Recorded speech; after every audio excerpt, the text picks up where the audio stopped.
Hi everyone, I have a match on the map Escalation where I go 10 and 5. It's different from my other commentaries because I actually lose this one, but I figured it was a pretty entertaining loss and there's some important things I wanted to say about this. Because with all the gameplays I've been posting on my channel, I might be giving the misconception that I trample over people all the time, and that's really not the case. My win-loss is actually not that good, so I want to talk about why we lost, what I tend to do in situations that look like I'm going to lose just to get some fun out of it at least, not necessarily the win. And this match was actually pretty long, so I cut into the highlights so you could kind of watch things fall apart or see where we got a couple rounds. So I'm going to start off by talking about why we actually lost. I think we were a party, at least a party of 4. I didn't have my headset on for whatever reason.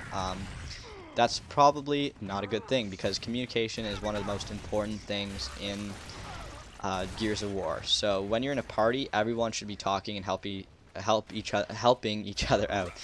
And when I say talking, I don't mean bitching about how you died, I mean callouts. I try to make it a habit that when I die, instead of yelling how ridiculously unfair or inconsistent it was, where I died to give my teammates the edge. It's a lot easier to play when you have people telling you where things are happening instead of screaming right in your ears. And teams that communicate are probably more likely to win, even if they're against more skilled players. I have run into tons of teams that, skill-wise, probably outrank my friends and I, but then we end up winning just because of the communication we're doing. And instead of just worrying about your own ass, I would help out your teammates. You'd be surprised at the outcomes that are created by opportunities where you help your teammates. I'm sure we've all seen that one player kind of look at his teammate in distress and they kind of just run away and buy themselves time to do whatever it is they need to do. And I guess now I want to talk about positioning, which kind of goes hand in hand with communication, because if you're talking, you guys will have a better idea of where you guys are and where you should be. And if you notice here, we're pretty clumped up. Like, one guy wasn't playing, 2 guys are back, 2 guys are up. We weren't positioned very well when supporting each other for most of the time. We clumped up a lot, which makes things easier for the other team. And some of us rushed without even warning. I think part of that would be out of frustration. People tend to give up really easily when things aren't going well, which is what I'm going to mention next. But like I said, I think it's important for everybody to realize you need to be spread out across the map so you have map control. When it comes to quitting or giving up, I don't know why, but I have seen so many people quit lately in ranks, which doesn't make sense to me. I mean, go play quick match. Things won't always go your way, but that's fine. A teammate giving up halfway through and playing aggressively out of frustration, that's not going to help you. When you die, have your little 5-second rage, but turn off your microphone and reset your mind completely. That's one of the things I like about Execution. Every round is a fresh round. It's not like TDM where you could literally spawn and then boom, you are trying to figure out how to get out of spawn. Every round is a fresh round.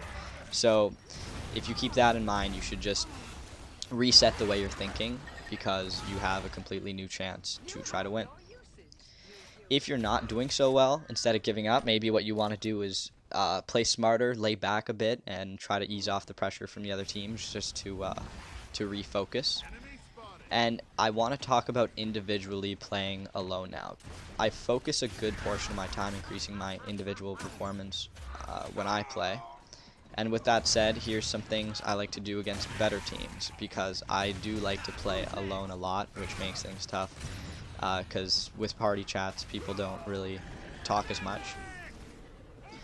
Controlling an area is probably your best option, and this is really more applicable to TDM matches versus Execution.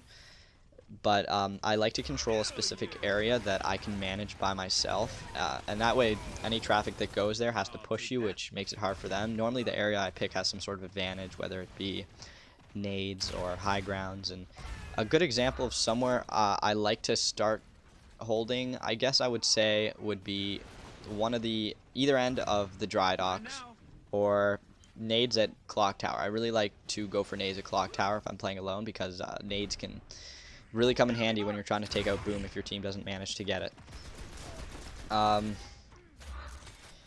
Power weapon pushing.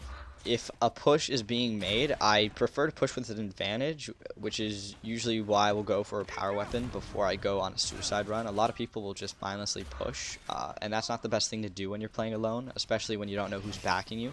So if you don't know if anyone's backing you, I would suggest going for a power weapon, or wait till your teammate is pushing and then back him up. And smokes are really good for that too. And this game's wrapping up, so I'm just going to quickly mention spawn trapping. If all else is lost and you're being spawn trapped, I would lay back and kind of, use your Lancer or the Bull Talk, whatever you can, and just pick players off, because running out there and dying is just going to make things more frustrating for you. And that way, at least you can have some fun for yourself.